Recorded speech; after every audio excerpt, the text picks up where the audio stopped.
All right, you read the title, so we're doing a Q&A this week, and some of these questions I got over on Instagram on my story when I asked you guys what you wanted to ask me, but then a lot of these are also coming from my comments, just questions that I get a lot on some of my other YouTube videos. Let's just start with the number one question I get every single day, multiple times a day, and that is, how do you make money living your lifestyle? And I get it, this is definitely the one that people want to know for good reasons, because it takes money to do cool things. I don't have like one job that I get like time off to go do stuff with. I usually work jobs for like 2 to 3 months at a time, so I'm doing like seasonal work. For example, last summer I was in Yosemite National Park, and I have videos answering lots of questions about that if you want to check that out. And that is a job that I took for 3 to 4 months that just paid minimum wage but allowed me to do a lot of cool things while I was working it. I've also done things like woofing, which is where you're volunteering at a farm. So you're working there and getting paid room and board, so you can do cool things, and you're not really getting paid, which sucks, but you at least have housing and you can keep your living expenses very, very low and still do cool stuff. And then the other half to that question is, I will usually come home for a couple months at a time, and I will buckle down, I will work a lot, save a lot, sleep in my parents' basement, and save money that way that I can go and use when I want to do things that I can't have a job during. So that's not a super easy answer, but basically I work a lot, save it, and then work a little in cool places, if that makes sense. The second question I got is, would you ever work at a national park again, and would you ever woof again? I've only ever worked at one national park. It was a really great experience, and I would be willing to maybe do a different park again. I don't think I'll ever go back to Yosemite just because I would want to try a new place. And I think I would really want to get away from retail just because that was exhausting and it took up a lot of mental energy that I wanted to have for after work. So yes, I would work at a national park again. I think Yellowstone would be top. Honestly, maybe something on the East Coast would be fun. I don't know. And then as for woofing, I would woof again, but I have a lot of experience in farm work, and I actually went to school and like have been a real farmer before, like a real career farmer.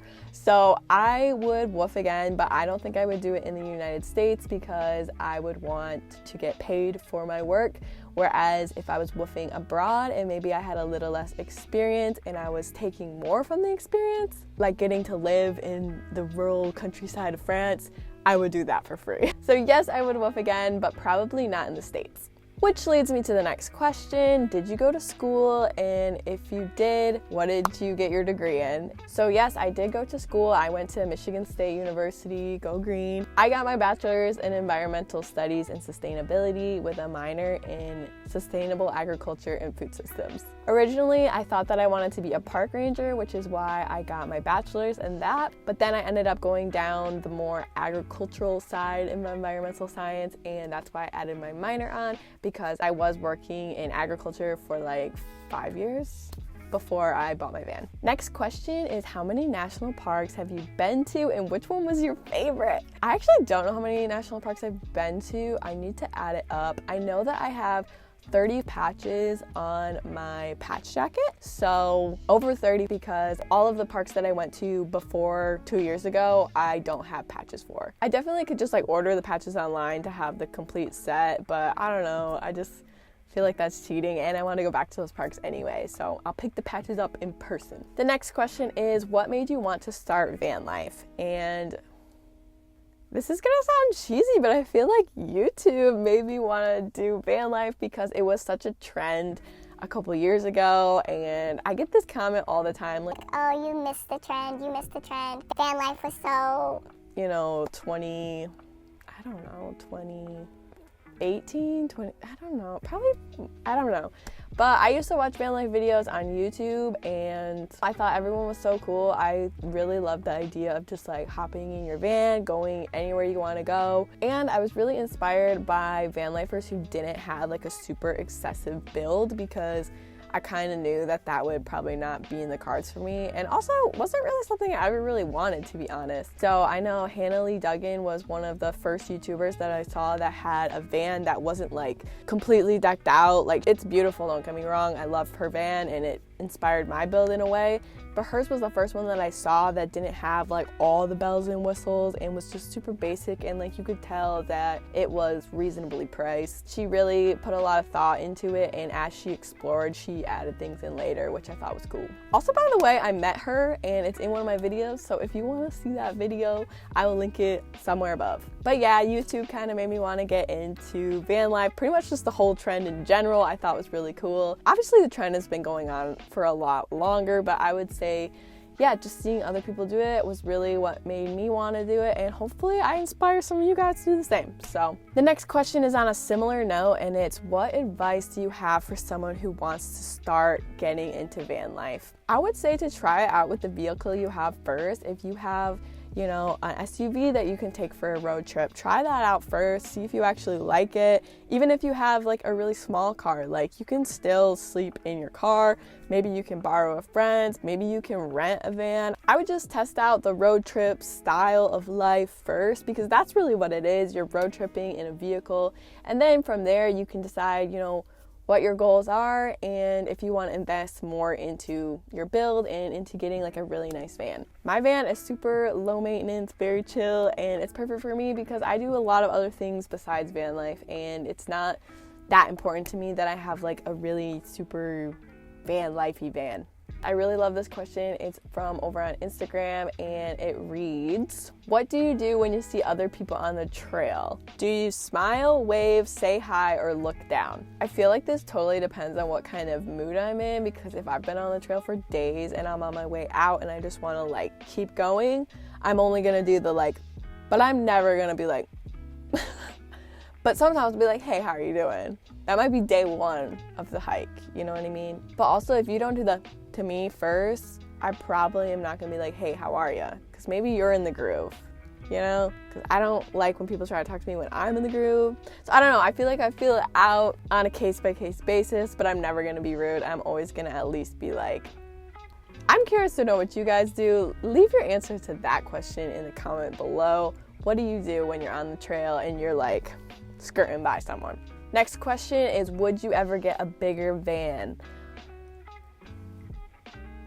If I were to get a bigger van, it would not be for a while. I am no means financially set up to be getting any type of new vehicle, bigger van, different van, any other vehicle. I do not have the funds for any of that, so I will be keeping what I have for now. But I think in the future, when I'm rich and famous from YouTube, obviously, it would be nice to have a bigger van that has more of the amenities. That would be cool, like if I had a toilet or a shower or a sink or a stove or any of those things. And it would also be really cool if I had space for another person. I've only done it a few times with like my sister and a couple other friends, and it is very packed. We both have to pack very light, and it would be really cool to be able to take a couple friends and go on a road trip and have like a big old bed and a big old storage underneath, and it would just be a lot less chaotic. Yeah, it would be fun. Maybe one day. I don't know. Next question. Some people wanted to know if I have a boyfriend. No. Next question. Somebody asked me this over on Instagram, and they said, what is your favorite color to see in nature? And initially my brain went right to this photo, and it is a picture of me in front of this beautiful, beautiful lake, the one in North Cascades National Park, the big, beautiful one that is very iconic, and that blue is not edited at all. That is 100% just the photo, and that blue is something that, you know, sometimes you're gonna see in nature, but you're rarely gonna ever get the picture that does it any justice. So it's kind of just like a treat to see that beautiful blue. The next question I get fairly often too, and that is, do you ever get lonely when you're on the road / do you ever miss home? And I can honestly say most of the time I am never lonely. I am usually doing all the things. I'm usually like tired and exhausted and just like high on life that I don't really get lonely. I do call my family a lot. I'm a big fan of FaceTime, so I will definitely call like my parents and my sister. I think what I feel more often than loneliness is actually just like, oh, I wish that this person was here with me. So like if I see something that I know that my sister would love, I'll think in my head like, ah, I wish that she was here, or like, oh, my mom would love this. So it's kind of more of just like thinking of people and kind of wishing they were there with you, but I wouldn't say that I really get lonely. I'm usually just going too much to feel lonely. That being said, I try to put myself in situations when I'm traveling where I'm able to meet a lot of people so I can have people around me. That's one of the reasons why I love seasonal work and woofing, because that forces me to have coworkers, and coworkers usually end up becoming my friends. So I love that working and volunteering has kind of pushed me to meet people, and some of the people that I went woofing with on my very first road trip, I am still best friends with today, and I absolutely love that. The next question is, have you ever had any scary stories happen to you in the van? I would say that I've had one semi-scary story happen to me in the van, but I probably want to like tell you guys it in a whole video because I have thoughts about it, because I don't think that this person was trying to scare me, but I don't know. I think more people should be more cognizant that they can come across as scary when people are traveling by themselves, especially if you are a young woman on the road by yourself. But anyway, there's more nuance to that story. I'm not going to get into it. My biggest scary story, and actually one that I kind of thought I might, kind of was scared, actually happened to me when I was traveling in my SUV and when I was staying like in hotels and stuff. So nothing really scary related to van life, just traveling as a solo female in general. But then I've also had some funny / scary stories that happened to me in Southeast Asia earlier last year that were for my own fault, my own stupidity, and they were fun. I wasn't gonna die or anything, but it was just yeah.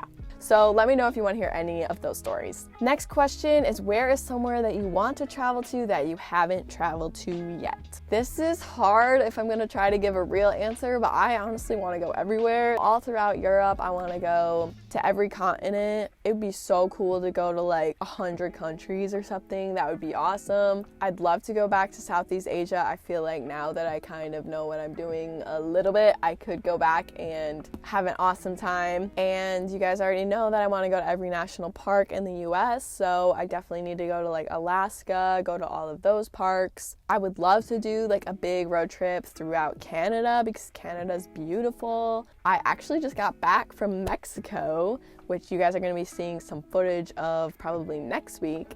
And Mexico was awesome. I want to do South America. I want to get my Spanish up to being able to speak it would be cool. So yeah, I want to travel everywhere, and yeah. Okay, the next question is from over on Instagram, and that is, have you ever tried to keep plants in your van? I have tried to keep plants in the van. I usually do when I'm in like a warmer climate. Right now I'm in a colder climate, so I don't have them, but normally I have like another little basket here that I have plants in. And I used to love houseplants. When I lived in an apartment, I had a lot of them, but then I became a full-time farmer, and something about taking care of plants all day and then coming home, the last thing you want to do is take care of plants. So I ended up getting rid of most of them, giving them out to other people, and yeah, no more plants for me, just the one in this basket. Next question is, what is your favorite part of your van and what is your least favorite part of your van? My favorite part of my van is definitely the gas mileage, because that is like the number one perk of having a small van. My least favorite part about the van has to be that I can't stand up in it. That gets annoying for filming, like setting up my lights and my tripod. It's just really, really annoying. But maybe that's why the gas mileage is so good. So I don't know. And then the last question is, what are your goals for 2024? I feel like this is such a tough question for me right now because I'm kind of still figuring out my plans. I have a couple options on what I want to do. I just need to pull the trigger on which one I'm gonna go with. Funds are low right now, so that is always a consideration. But I definitely have road trips coming up with the van, and I might have abroad things coming up. But also, I don't know. It's so hard. It's so hard. So I'm not really sure what travel plans or travel goals I have for 2024, but I do know that I want to keep making videos for you all. I want to keep growing my channel, so if you could give me a like, a comment, and a subscribe, that would be awesome. And yeah, that was the Q&A. So leave any questions you have below. I will try to answer as many more as I can. And thank you guys so much for watching this video. Also, thank you to everyone who entered last week's giveaway. There was a winner announced over on Instagram, and yeah, you guys rock. Okay, bye!